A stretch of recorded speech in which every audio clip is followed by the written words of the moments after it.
A las 9:35 vamos a cambiar de tema y vamos a nuestra primera entrevista y nos acompaña la doctora María del Carmen Santiago, ella es directora general de Niñas, Niños y Adolescentes del Ministerio de la Mujer y Poblaciones Vulnerables. ¿Cómo está? Buenos días. Buenos días, bienvenida a 7.3 Noticias. Bueno, ustedes han presentado la guía de detección, ¿no es cierto?, de explotación sexual de niños, niñas y adolescentes, que según las cifras que ustedes manejan el día de hoy, es más preocupante la situación. Así es. Efectivamente, el Ministerio de la Mujer y Poblaciones Vulnerables realizó un estudio para conocer cuál era la situación de la explotación sexual en el Perú de niñas, niños, adolescentes. De este estudio preliminar inicial se ha determinado que aproximadamente entre los años 2013, 2012 y 2011 las instituciones de protección, tanto del Estado como privadas, que participaron en este estudio han detectado 811 casos de víctimas de explotación sexual. Las demás instituciones que también han sido incorporadas en el estudio, hay un grupo que ha reportado los casos porque los ha identificado. Pero hay otro grupo de instituciones que no han podido reportar los casos, sino más bien situaciones conexas a la explotación sexual, porque no han detectado, no detectaban la problemática, no la identificaban como tal, por dos razones. La primera es porque se tiene una mala identificación de la problemática y muchas veces se tipifica o se considera como prostitución infantil. Y en realidad estamos frente a un delito, a una situación de explotación sexual en agravio de niños, niñas y adolescentes. Usted nos ha dicho que han logrado esto, doctora Santiago, ¿no es cierto?, en relación a los reportes de las instituciones. Así es. ¿Qué tipo de instituciones estamos hablando? Obviamente, primero que nada, de las propias instituciones del Estado. Así es. Instituciones tanto del Estado como de la empresa privada, de la sociedad civil, que tienen como finalidad la protección de las niñas, niños y adolescentes, ¿sí?, que tienen como función prevenir o atender cuando existan derechos vulnerados. Dentro de las instituciones del Estado hay instituciones de protección, por ejemplo, los centros de atención residencial del INAVIF, a donde llegan las niñas y los niños que se le dicta una medida de protección frente a situaciones de calle, de trabajo o de trata, ¿sí? También hay instituciones educativas y sobre todo el caso se reporta de las instituciones de salud. ¿Por qué? Porque las víctimas de explotación sexual, el estudio también ha confirmado esta presunción, que lamentablemente las víctimas no se conciben como víctimas. ¿Cómo llegan al servicio? Llegan al servicio porque tienen algún problema de salud colateral o de salud como consecuencia de esta situación de explotación. O muy probablemente problemas en la casa, en la familia, donde probablemente son jóvenes o chicos que no son tomados en cuenta, digamos, pero aquí el informe revela también que la adolescencia viene a ser la etapa en la que empiezan a ser víctimas los chicos, las chicas, ¿no es cierto?, de la trata de personas, por ejemplo. Así es, dos situaciones que revela este informe. La primera es que el 90% son adolescentes entre 12 y 17 años. Y la segunda es que están cursando la educación secundaria. Y lo tercero, que también es importante tomar en cuenta, que provienen de familias monoparentales, donde por lo general está la mujer sola a cargo de los niños, ¿no? Ahora, quiero también señalar que es sumamente importante estar frente a estos datos, frente a esta problemática, en la cual la víctima no se concibe como tal. Por ejemplo, si tú sales a la calle o pasa algo, te atropellan o te roban, entonces tú dices, sí, yo soy víctima de esto.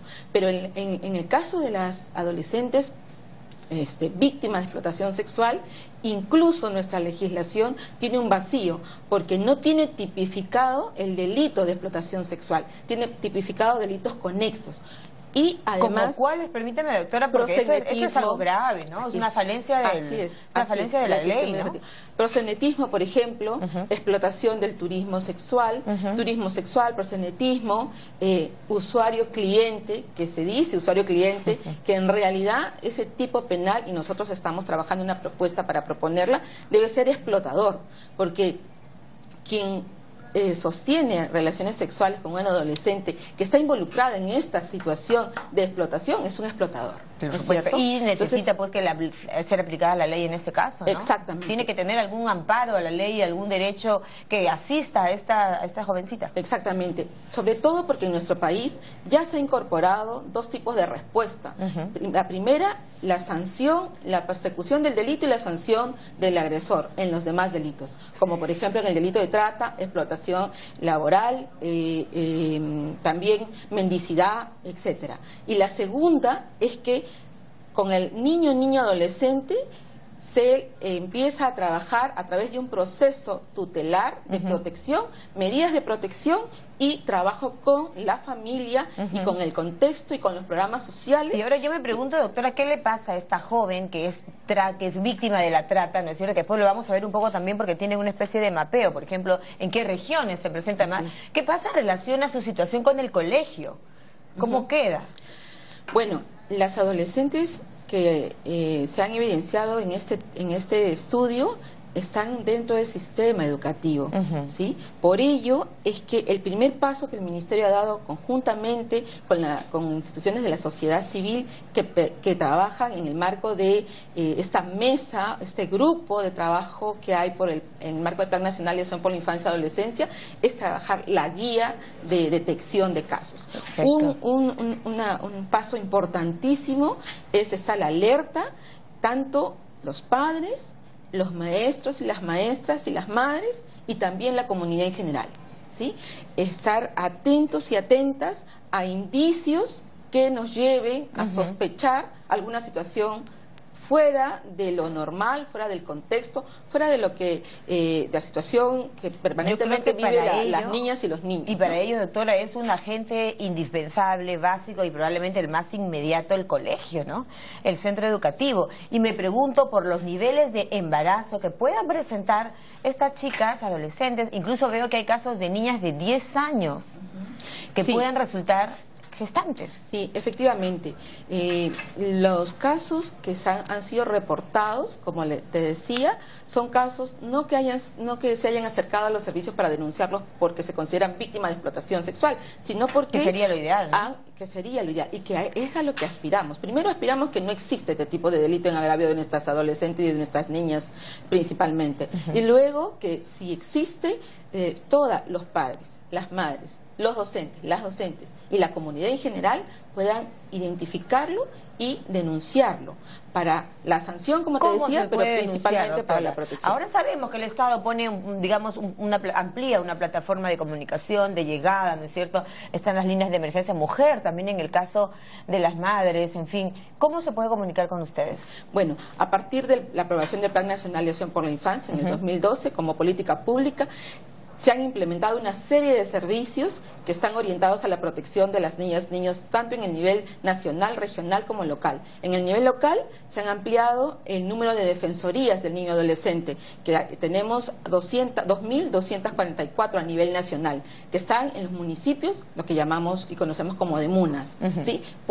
Ellos pueden, los centros de salud, los colegios, el Código de los Niños y Adolescentes establece que el director y los docentes tienen la obligación de comunicar cualquier situación de riesgo en la cual presuman que se encuentran sus alumnos y sus alumnas, ¿no? Perfecto. Los padres, de igual manera, y la comunidad en general, a través de la línea 100 del Ministerio de la Mujer, que es gratuita, a través de los centros de emergencia mujer, que también han ampliado su cobertura, ya casi al 95% de las provincias, 226 centros. Yo supongo que de también emergencia gracias a este nivel de cercanía es que ustedes logran tener esta guía, ¿no es cierto? Porque pueden detectar precisamente los casos que se vienen registrando. ¿Podemos hablar un poco de las regiones? ¿Cómo está el interior del país? ¿Cuáles son de pronto las que más presentan, por ejemplo, este tipo de abusos? De acuerdo al estudio, está Lima en primer lugar, luego Cusco y luego Iquitos. Sí. Madre de Dios. Madre de Dios presenta un alto índice de trata, pero de explotación sexual.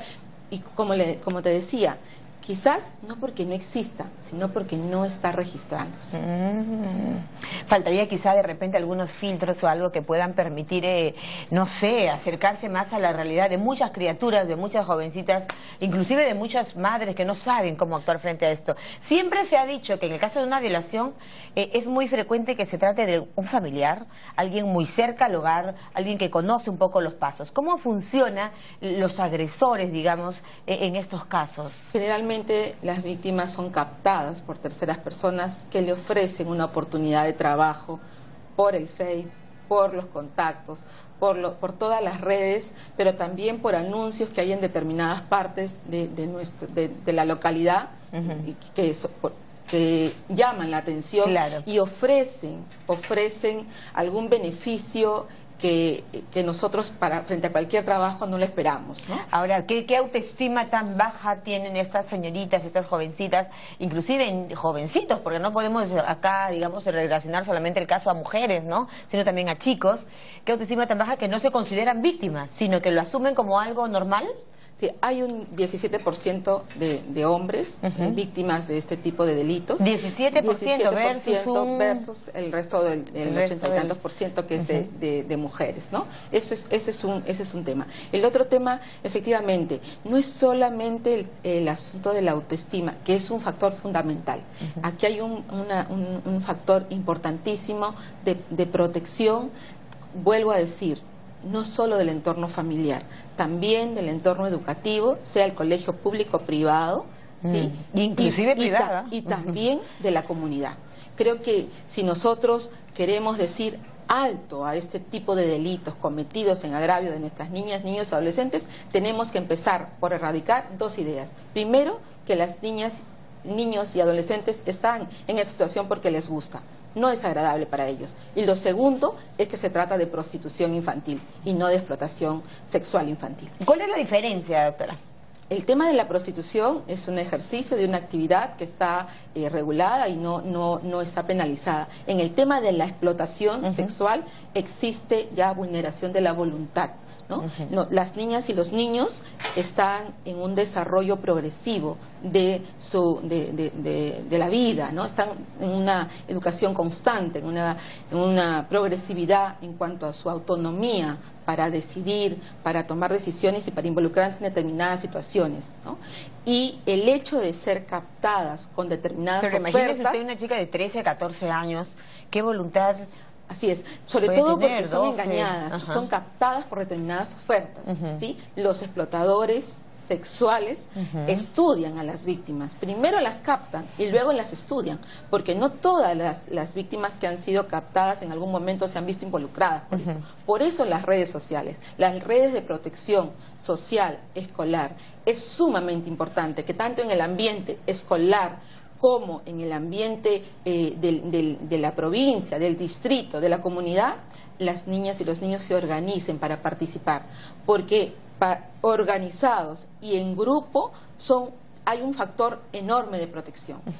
Y también que los adultos, y mujeres y varones, estemos atentos y atentas para mirar los indicadores de estas situaciones. Claro, mirar los indicadores, mirar un poco los alrededores, mirar qué tipo de personas se juntan con los chicos, las amistades, o sea, estar un poco atento, ¿no? Así es. Usted me mencionaba también algo interesante que tiene que ver que el mayor número de denuncias se registra en Lima, debe ser porque es la capital, ¿no es cierto? Sí, así como en las redes sociales, es donde más terminan siendo víctimas. Captadas. Habría que darles una respuesta también en las redes sociales que les permita conocer que están siendo víctimas. ¿Qué han pensado ustedes? Sí, el Ministerio de la Mujer ha implementado una estrategia para prevenir la trata y la explotación en dos niveles. Primero, en el traslado de las niñas y niños ilegalmente en el interior de nuestro país. Y segundo, una estrategia de prevención y de información a las propias adolescentes, a los adolescentes, con una campaña que se llama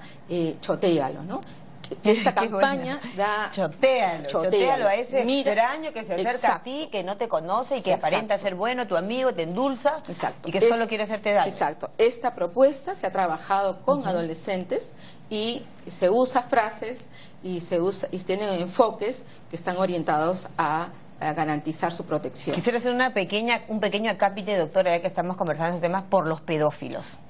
aquí apuntamos a niños, ¿no? Así es. ¿Cómo vamos? Aquí hay niños. Bueno, en el caso de ese tipo de delito, que también es un delito conexo a la explotación sexual, estamos trabajando muy de cerca con la Policía Nacional, con la Fiscalía, para que se intensifique la investigación con respecto a este tipo de delito, pero también para que, si se detectan los delitos, no solo se oriente la acción a la sanción del agresor, sino se reporte al Ministerio de la Mujer en Lima, Cusco, Arequipa y Huancayo, que es donde estamos todavía desconcentrados con la función de tutelar, que es una función fundamentalmente de protección. Repetimos las ciudades: Huancayo, Cusco, Arequipa. Y próximamente, para este año, desconcentramos la función en Piura y Madre de Dios. Ahora, aquí yo creo que tiene que ser la cuestión un poco articulada, ¿no es cierto?, desconcentrada también con las otras instituciones. Así es. ¿Cuáles, por ejemplo? Precisamente en eso estamos. Este trabajo es un trabajo que se ha realizado en el marco de un subgrupo de trabajo del plan, donde está la Policía Nacional, la Fiscalía, el Poder Judicial, el Ministerio de Educación, el Ministerio de Salud, Ministerio de Transporte y las instituciones de la sociedad civil, como Vía Libre, que nos ha apoyado enormemente para realizar el estudio. Vía Libre, ¿qué es Vía Libre? Es una ONG que trabaja el tema de adolescentes, de trata, de explotación sexual. También está CHS Alternativo, Chesby, que tiene un proyecto sumamente interesante, que trabaja en Lima Sur con los niños y los adolescentes, la prevención y la identificación de este tipo de situaciones. Ahora, que hay un aspecto que me interesa. Mira, dice, en cuanto a los datos que ustedes nos hacen llegar y que quiero compartir para que los televidentes estemos más atentos, ¿no es cierto? Doctora, la ESNA, ¿no es cierto?, es una forma de violencia sexual que consiste en el uso del cuerpo del menor de edad con fines sexuales o eróticos a cambio de dinero, un bien o cualquier otro beneficio. Esa palabra, que me parece que todavía es nueva, quisiera que le explicáramos a los televidentes. Si un padre o una madre escucha, ya tienen que saber de qué se trata, ¿no? Así es, un indicador. Le digan, no, es un paquete de internet o es una nueva aplicación. No, un indicador, por ejemplo, para los padres y las madres y también para los docentes, que la niña, niño, adolescente puede haber sido incorporado en este tipo de delito, captado y ser víctima de ese tipo de delito, es que aparezca con algo que es inusual y que, de acuerdo a los medios económicos de la familia, era imposible accederlo. Un celular, ropa, zapatos, alguna joya, algún concierto al cual de pronto aparece el adolescente: tengo dinero para salir. ¿De dónde? Entonces, ¿cómo? Es importante preguntarlo. Pero también a los propios adolescentes. Los propios adolescentes, si bien es cierto, están en desarrollo, tienen una cierta autonomía